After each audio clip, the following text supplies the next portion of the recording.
प्रिय विद्यार्थियों, online classes में आपका अपना स्वागत है। राजनीति विज्ञान बीए सेकेंड ईयर, और आज हम एक नए बिंदु को प्रारंभ करने जा रहे हैं, मौलिक अधिकार या मूल अधिकार, फंडामेंटल राइट्स। भारतीय संविधान में मौलिक अधिकारों की एक स्कीम, व्यवस्थित स्कीम यहाँ पर दी गई है। उससे पहले मौलिक अधिकारों के बारे में हम कुछ हिस्टोरिकल बैकग्राउंड देखने का प्रयास करेंगे। मूल अधिकार की जो परंपरा है, व्यक्ति को एक व्यवस्थित, सामान्य और जीवन जीने के लिए, उसके इच्छानुसार जीवन जीने के लिए जो अधिकार आवश्यक माने गए हैं। अधिकारों की परंपरा अनादिकाल से रही है, लेकिन इनकी प्रकृति के बारे में हमेशा से अंतर हर देश काल में देखने को मिला है। सबसे पहले डिवाइन लॉज की बात होती थी, देवीय कानूनों की बात होती थी, नेचुरल लॉज की बात होती थी। कई जगह पर इनको शाश्वत कानून भी कहा गया। नेचुरल लॉज जो हुए शाश्वत कानूनों के रूप में भी इनको कहा गया। उसके बाद में जो परंपरा चली वो मैन मेड लॉज, मानव निर्मित कानूनों के प्रति, देवीय कानून, डिवाइन लॉज, शाश्वत कानून या नेचुरल लॉज, और उसके बाद में मैन मेड लॉज, मानव निर्मित कानूनों की परंपरा। और उसमें जैसे प्राकृतिक अधिकारों के रूप में मनुष्य को जीवन जीने का अधिकार, उसका अपना अधिकार माना गया, और उसमें हस्तक्षेप का अधिकार किसी व्यवस्था को नहीं दिया गया। उस ही रूप को आगे बढ़ाते हुए मानव निर्मित विधियों में, चूँकि जब हम संविधानों की बात करते हैं तो चूँकि संविधान भी अपने आप में मानव निर्मित विधि हैं, तो उसके द्वारा जो अधिकार दिए गए, तो उन प्राकृतिक और शाश्वत कानूनों का ही स्वरूप मैन मेड लॉज के रूप में, मौलिक अधिकारों के रूप में दिखाई दिया। आधुनिक युग की जब हम बात करते हैं तो सन 1215 में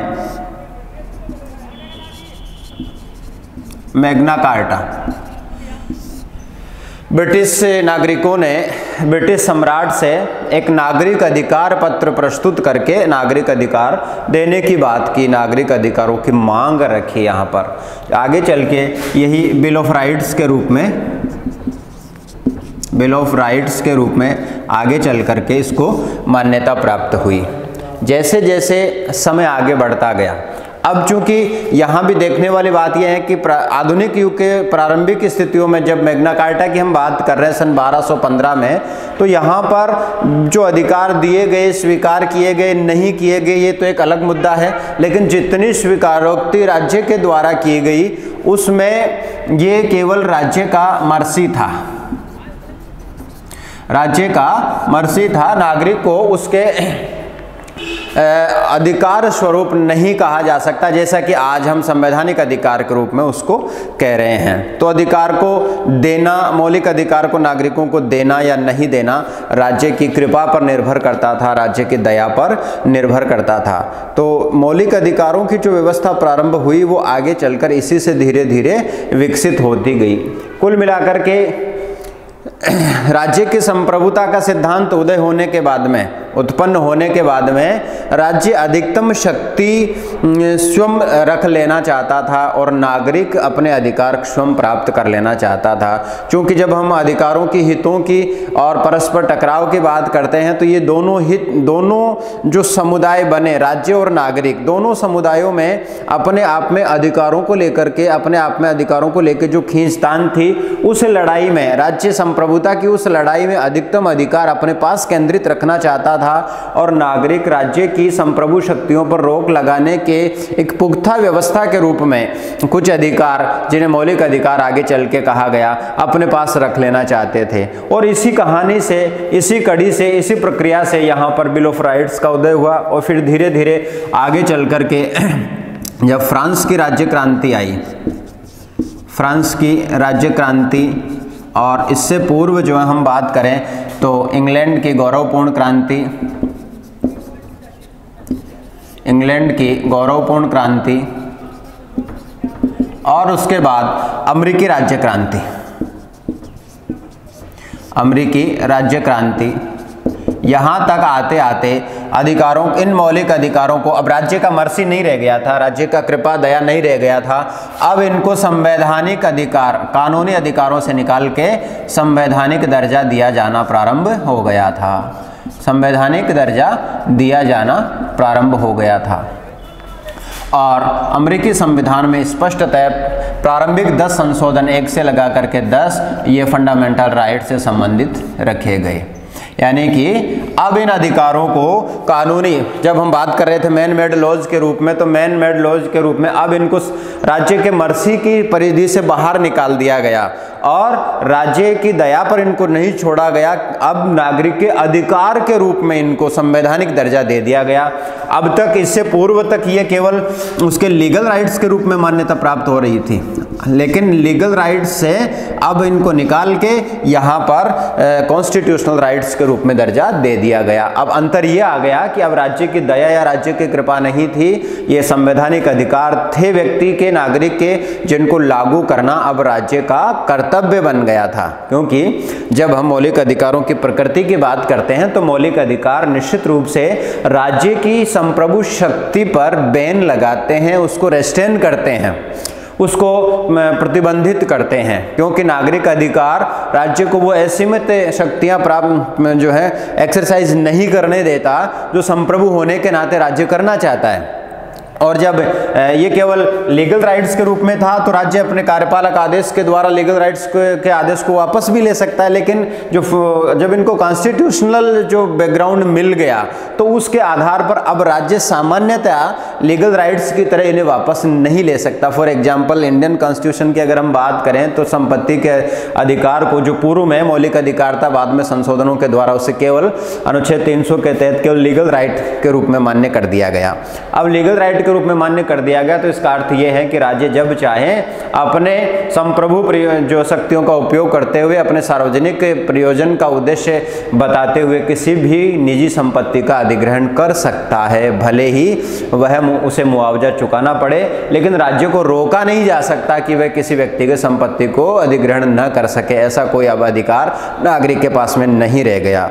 तो जब संवैधानिक दर्जा इन अधिकारों को प्राप्त हो गया तो जाहिर सी बात है कि मौलिक अधिकार राज्य की उस महान और विशालतम जो निरंकुश सत्ता संप्रभुता के रूप में राज्य चाहता है, उपभोग करता है, या अप्रतिबंधित शक्ति जब वह प्रयोग में लाना चाहता है, क्योंकि राज्य के संप्रभु शक्तियों के सामने व्यक्ति की शक्तियां, नागरिक की शक्तियां नगण्य हैं, तुच्छ हैं, शून्य हैं।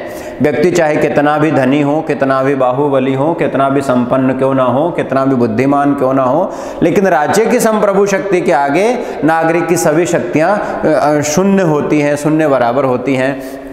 तो निश्चित रूप से उन संप्रभु शक्तियों का मुकाबला नागरिक राज्य के विरोध में रहकर नहीं कर सकता है। तो इसी स्कीम के तहत, मौलिक अधिकारों की स्कीम के तहत जो है नागरिक को राज्य की उस असीमित संप्रभु शक्ति के विरोध में एक प्रोटेक्शन जो है संविधान देता है, उसे बचाता है, राज्य की निरंकुश शक्तियों से उसकी रक्षा करता है। क्योंकि नागरिक का सामर्थ्य नहीं है कि वह राज्य के संप्रभु शक्ति के विरोध में खड़ा हो सके। इसीलिए संवैधानिक अधिकारों के रूप में मौलिक अधिकारों की व्यवस्था भारत के संविधान में भी की गई है। भारत का संविधान का भाग 3 और अनुच्छेद आपका 12 से 36 तक, मुख्यतः 35-36 तक जो है ये व्यवस्था दी गई है। तो भाग 3 में मौलिक अधिकारों का एक पूरा स्कीम दिया गया। केवल एक अधिकार नहीं है, क्योंकि एक अधिकार देकर के उसे पूर्ण नहीं बनाया जा सकता, पूर्ण स्वतंत्र नहीं बनाया जा सकता। उस अधिकार के उपभोग के लिए अन्य जो एसेसरीज हैं वो भी उसे देनी पड़ेगी। और इस नाते हमारे मौलिक संविधान में अधिकारों की व्यवस्था की गई थी। बाद के संशोधनों द्वारा एक संपत्ति के अधिकार को अब संवैधानिक अधिकार से बाहर निकाल के उसे केवल वैधानिक अधिकार, लीगल राइट उसे बना दिया गया। बाकी अधिकार की हम यहाँ पर व्याख्या करेंगे, चर्चा करेंगे। तो सर्वप्रथम हम ये समझने का प्रयास करेंगे, और यहाँ पर एक बड़ी और विचित्र बात है कि इतनी बड़ी स्कीम होते हुए भी भारतीय संविधान में मौलिक अधिकारों का एक पूरा भाग है, न केवल एक अध्याय बल्कि एक पूरा भाग है, भाग 3। और इन अनुच्छेदों में कहीं पर भी मौलिक अधिकारों को परिभाषित नहीं किया गया है। ये बड़ा ही इंटरेस्टिंग बात है कि संविधान में मूल अधिकारों की कोई परिभाषा नहीं है, फंडामेंटल राइट्स की कोई परिभाषा नहीं है। तथापि ये नहीं कहा जा सकता कि संविधान परिभाषित नहीं करता है तो ये परिभाषा करने के योग्य ही नहीं है। हम इनको परिभाषित करने का प्रयास अपने तरीके से करेंगे। और मौलिक अधिकार वास्तव में ये वह दशाएं हैं जिसके बिना मनुष्य अपना पूर्ण विकास नहीं कर सकता है, या यूँ कहें कि व्यक्ति का चहुमुखी विकास इनके अभाव में संभव नहीं है। अधिकार वास्तव में उस व्यवस्था, नियम या रीति को कहते हैं जिसे किसी संस्था का कानून मंजूर करता है और जिससे नागरिक के सबसे अधिक कल्याण में सहायता मिलती है। व्यक्ति के जीवन का लक्ष्य व्यक्तित्व के विकास के चरम शिखर को छूना है, जिसके लिए उसको कुछ अधिकारों की आवश्यकता होती है, कुछ ऐसी परिस्थितियों, कुछ ऐसी व्यवस्थाओं की आवश्यकता होती है जो उसके विकास में सहायक बने, उसके विकास में बाधक नहीं बने। प्रत्येक सभ्य, सुसंस्कृत और विकसित समाज में, एक सिविल सोसाइटी में, राज्य अपने नागरिकों को वे अधिकार प्रदान करता है जो उसके न केवल विकास अपितु अस्तित्व के लिए भी परम आवश्यक हैं। अधिकार व्यक्ति की राज्य से मांग या दावा होते हैं। ये असीमित या अमर्यादित भी नहीं हो सकते हैं। अमानवीय व्यवहार के लिए किसी प्रकार के अधिकार नहीं दिए जा सकते हैं। ये जो मौलिक अधिकारों की जो स्थिति है उसमें निश्चित रूप से हमें ये समझना होगा कि व्यक्ति के एक पूर्णतम और स्वतंत्रतम विकास की अवस्थाएं हैं। व्यक्ति के फुलेस्ट एंड फ्रीएस्ट डेवलपमेंट के लिए जो आवश्यक स्थितियां हैं, जो परिस्थितियां हैं, वह मौलिक अधिकार कहलाती हैं। उन्हें हम मौलिक अधिकार कहते हैं। स्पष्टतः संविधान इसकी कोई परिभाषा नहीं करता है।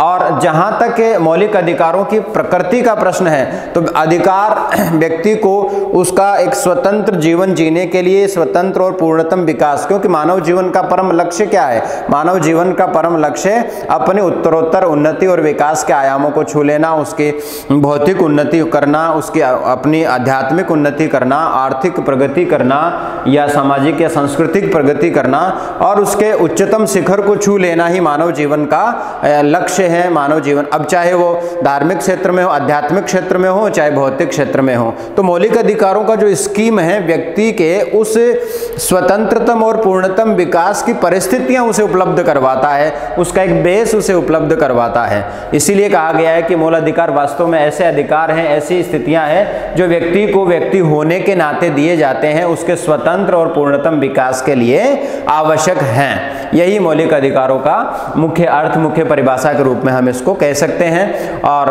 प्रश्न यह है कि संविधान कहीं पर भी स्पष्ट रूप से इनकी परिभाषा नहीं करता है। इसके अलावा जहाँ तक मौलिक अधिकारों की प्रकृति की हम बात करते हैं, नेचर की जब हम बात करते हैं भारतीय संविधान के संदर्भ में, नेचर की जब बात करते हैं तो ये अपने आप में एब्सोल्यूट राइट्स नहीं है, अपने आप में एब्सोल्यूट राइट्स नहीं है, आत्यंतिक अधिकार नहीं है। हर परिस्थिति में व्यक्ति को देय नहीं होंगे। इसका सामान्य और सीधा सरल अर्थ यह है कि हर परिस्थिति में व्यक्ति को देय नहीं होंगे, क्योंकि मौलिक अधिकार की जो स्कीम है उसका जो मेन थीम है वह यही है कि जब हम अधिकार और उत्तरदायित्व का कंसेप्ट साथ लेके चलते हैं, क्योंकि जहाँ पर अधिकार है वहाँ पर उत्तरदायित्व है, और जहाँ पर हम अपने उत्तरदायित्व का पालन करते हैं वहीं पर अधिकार भी उद्भूत होते हैं। एक दूसरे के कॉम्प्लीमेंट्री हैं, कॉन्ट्राडिक्टरी नहीं है। इसीलिए निश्चित रूप से मौलिक अधिकार आत्यंतिक नहीं हो सकते हैं, एब्सोल्यूट नहीं हो सकते हैं। देश, काल, परिस्थिति, व्यवस्था, कानून, संविधान आदि के अनुरूप इनमें प्रतिबंध लगाए जा सकते हैं, और संविधान में विभिन्न जगहों पर व्याख्याएं की गई है। उनको प्रतिबंधित करने की व्यवस्थाएं, उनको प्रतिबंधित करने की अवस्थाओं का वर्णन भी किया गया है। फॉर एग्जाम्पल हम पढ़ेंगे आगे चल के अनुच्छेद 19 में freedom of speech and explanation, freedom of speech and explanation, वाक और अभिव्यक्ति की स्वतंत्रता का अधिकार। अनुच्छेद 19(1) क से 6 तक अधिकारों की व्यवस्था की गई है। यानी 19(1) में स्वतंत्रता की परिस्थितियों का वर्णन है जो उसे प्रदान की गई है। लेकिन 19(2) से लगा करके 19(6) तक, सब क्लॉज 6 तक उस पर प्रतिबंध आरोपित किए गए हैं। हम स्वतंत्रता का, वाक अभिव्यक्ति की स्वतंत्रता का असीमित अमर्यादित प्रयोग नहीं कर सकते। बोलना हमारा अधिकार है, अभिव्यक्ति हमारा अधिकार है, लेकिन इसका अर्थ ये नहीं है कि हम किसी को जलील करने के लिए अभिव्यक्ति का प्रयोग करें, किसी को बदनाम करने के लिए अपनी अभिव्यक्ति का प्रयोग में लाएं, किसी को ब्लैकमेलिंग करने के लिए अभिव्यक्ति प्रयोग में लाएं, या विधि द्वारा स्थापित व्यवस्था के विरुद्ध विद्रोह फैलाने के लिए अपनी अभिव्यक्ति को प्रयोग में लाएं। तो निश्चित रूप से प्रतिबंध है, इनको आत्यंतिक नहीं बनाया गया है संविधान में कि हर स्थिति में देय नहीं होंगे। देश, काल और परिस्थिति, राष्ट्र की एकता, अखंडता की सुरक्षा के लिए और भ्रातृत्व भाव बनाए रखने के लिए आवश्यक जहां पर होगा, इनको निश्चित रूप से प्रतिबंधित किया जाएगा। संविधान में भी यथास्थान इनकी व्यवस्था की गई है। और इसके साथ ही ये अपनी प्रकृति से एब्सोल्यूट नहीं होने के साथ साथ ही ये अपने आप में राज्य के प्रति निषेधात्मक और राज्य के प्रति मैंडेटरी हैं। राज्य के प्रति मैंडेटरी है, राज्य को इनको लागू करना ही पड़ेगा। राज्य के प्रति बाध्यकारी निर्देश हैं, राज्य के प्रति बाध्यकारी निर्देश हैं। राज्य इनको जो है देने से इनकार नहीं कर सकता, राज्य को ये व्यवस्थाएं लागू करनी ही पड़ेंगी। और राज्य के प्रति ये निषेधात्मक भी हैं, नेगेटिव भी हैं। राज्य के प्रति नेगेटिव किसके प्रति? राज्य के प्रति, क्योंकि ये राज्य की संप्रभु शक्ति के ऊपर प्रतिषेध लगाते हैं, राज्य की संप्रभु शक्ति को रेस्ट्रेन करते हैं, एक तरीके से विपरीत रूप से प्रभाव डालते हैं, राज्य को वो नहीं करने देते जो कि वो करना चाहता है, अर्थात उसकी संप्रभु शक्तियों पर, उसकी निरंकुश शक्तियों पर रोक लगाते हैं। तो मौलिक अधिकारों की जहाँ तक प्रकृति की बात है, मौलिक अधिकार अपनी प्रकृति से आत्यंतिक नहीं है, एब्सोल्यूट राइट्स नहीं है, अर्थात सामान्यतया हर परिस्थिति में देय नहीं है। देश, काल, स्थिति, देश की एकता, अखंडता, सुरक्षा के लिए इनको प्रतिबंधित किया जा सकता है। मसलन फॉर एग्जांपल, अगर देश में अनुच्छेद 352 के तहत आपात की स्थितियां विद्यमान हो तो राष्ट्रपति अपने आदेश से सभी मौलिक अधिकारों को वापस ले सकते हैं, अनुच्छेद 20 और 21 को छोड़ करके। तो इसी प्रकार अलग अलग अनुच्छेद पर अलग अलग प्रकार के स्वतंत्रताओं पर जो है प्रतिबंध आरोपित किए गए हैं। इसके साथ राज्य के लिए मैंडेटरी आदेश हैं, बाध्यकारी निर्देश हैं, उनको मानना पड़ेगा। राज्य इनसे को मानने से इनकार नहीं कर सकता है, टालमटोल नहीं कर सकता है। इसके साथ ही राज्य के प्रति निषेधात्मक प्रकृति के हैं, राज्य के प्रति रोक लगाते हैं, राज्य के प्रति जो है आज्ञापक होने के साथ साथ ही निषेधात्मक भी हैं, क्योंकि राज्य की निरंकुश संप्रभु शक्तियों पर व्यक्ति के अधिकारों को सुरक्षित करने हेतु जो है रोक लगाते हैं। तो यहाँ तक हम बात करें मौलिक अधिकारों की, तो ये इनकी प्रकृति का प्रश्न है। नागरिकों के लिए अधिकारों की जो व्यवस्था है हर प्रकार के शासन व्यवस्था में की जाती है, और प्रजातंत्र में नागरिक अधिकारों को आधार स्तंभ माना जाता है। जैसे जैसे राजतंत्रों का अवसान होता गया, प्रजातंत्र का उदय होता गया, वैसे वैसे नागरिक अधिकार भी महत्वपूर्ण होते गए। और द्वितीय महायुद्ध के पश्चात स्वतंत्र राष्ट्रों ने अपने संविधानों में मौलिक अधिकारों का समावेश करना प्रारंभ किया, और वर्तमान में मौलिक अधिकार प्रजातंत्र के लिए आवश्यक माने जाते हैं। यूएनओ द्वारा भी मानवीय अधिकारों को 1945 में स्वीकार किया गया और उसे महत्व दिया गया। इस व्यवस्था के अंतर्गत यूएनओ का दायित्व है कि विश्व के किसी भी कोने में यदि मानव अधिकारों का हनन किसी भी रूप में किसी भी राज्य द्वारा किया जा रहा है तो यूएनओ उसे रोकें, उसे विश्व के समक्ष लाएं, ताकि ऐसी गतिविधियों पर रोक लगाई जा सके। संविधान द्वारा प्रदत्त मौलिक अधिकारों द्वारा व्यक्ति को वे परिस्थितियां प्रदान की जाती है जिनसे वह अपना सामाजिक, आर्थिक और राजनीतिक विकास संपूर्ण क्षमता से कर सके। इन प्रावधानों द्वारा राज्य की स्वेच्छाचारिता पर अंकुश लगाया जा सकता है। इनके हनन के विरोध में नागरिक न्यायालय का दरवाजा खटखटा सकते हैं तथा राज्य की व्यवस्थापिका और कार्यपालिका को अपनी संवैधानिक कानूनी सीमाओं में रहने के लिए बाध्य किया जा सकता है। संविधान में उल्लिखित मौलिक अधिकार नागरिकों को प्रदान की गई वे नागरिक राजनीतिक स्वतंत्रताएं हैं जो मौलिक तथा अनिवार्य हैं तथा जो न्यायालय द्वारा सुरक्षित हैं तथा जो राज्य की मनमानी गतिविधियों पर अंकुश लगाती हैं। मौलिक अधिकारों को मौलिक विधि या संविधान द्वारा जो है मौलिक विधि या संविधान में स्थान प्रदान किया जाता है, संवैधानिक दर्जा दिया जाना। पूर्व में हम इसकी बात कर चुके हैं। मौलिक विधि सबस्टेंटिव लॉ है। सबस्टेंटिव लॉ, और सबस्टेंटिव लॉ सभी देशों का कॉन्स्टिट्यूशनल लॉ होता है। फॉर एग्जांपल इंडिया की अगर हम बात करें तो हमारे लिए भी मौलिक विधि, मूल विधि भारत का संविधान है, सबस्टेंटिव लॉ है।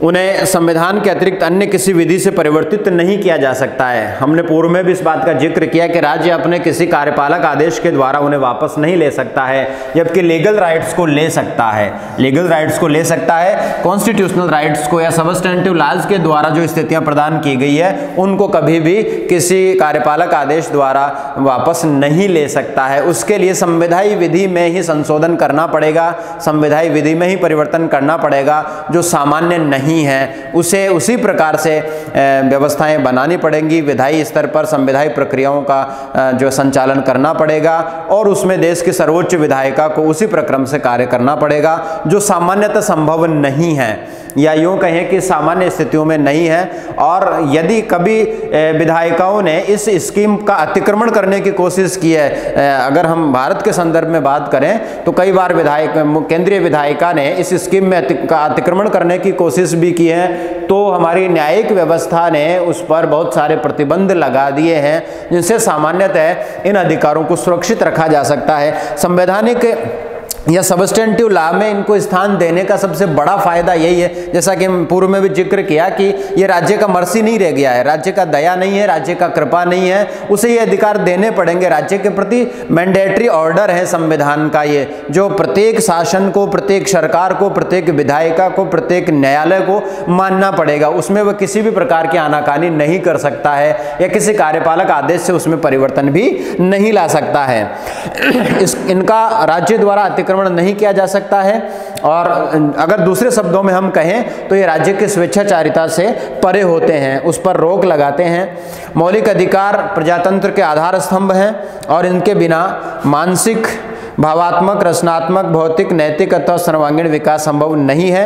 मौलिक अधिकारों को न्यायिक सुरक्षा प्राप्त होती है। इनका किसी भी प्रकार से उल्लंघन होने पर नागरिक न्यायालय का संरक्षण प्राप्त कर सकते हैं, नागरिक न्यायालय का संरक्षण प्राप्त कर सकते हैं। फॉर एग्जाम्पल भारत की अगर हम बात करें तो हमारे संविधान का अनुच्छेद 32 और अनुच्छेद 226, अनुच्छेद 32 और अनुच्छेद 226, अनुच्छेद 32 के तहत संवैधानिक उपचारों का अधिकार दिया गया है, जिसका विस्तार पूर्वक अध्ययन हम अगले क्लासेस में करेंगे। संवैधानिक उपचारों का अधिकार अनुच्छेद 32 में, जिसके तहत नागरिक अपने मौलिक अधिकारों का अतिक्रमण होने पर, राज्य द्वारा या राज्य की किसी एजेंसी द्वारा मौलिक अधिकारों का हनन होने पर सीधे सर्वोच्च न्यायालय से उपचार प्राप्त कर सकता है। यहाँ जो लीगल रेमेडी है, कॉन्स्टिट्यूशनल रेमेडी है, और उसको किसी भी कानूनी जो लीगल जो टेक्निक बातें हैं उनका पालन करने की कोई आवश्यकता नहीं है। जैसे कि प्रारंभ से हम अपील लेके सुप्रीम कोर्ट तक जाएंगे, वो प्रक्रिया उसे पालन करने की कोई आवश्यकता नहीं है। अगर मामला संविधान का भाग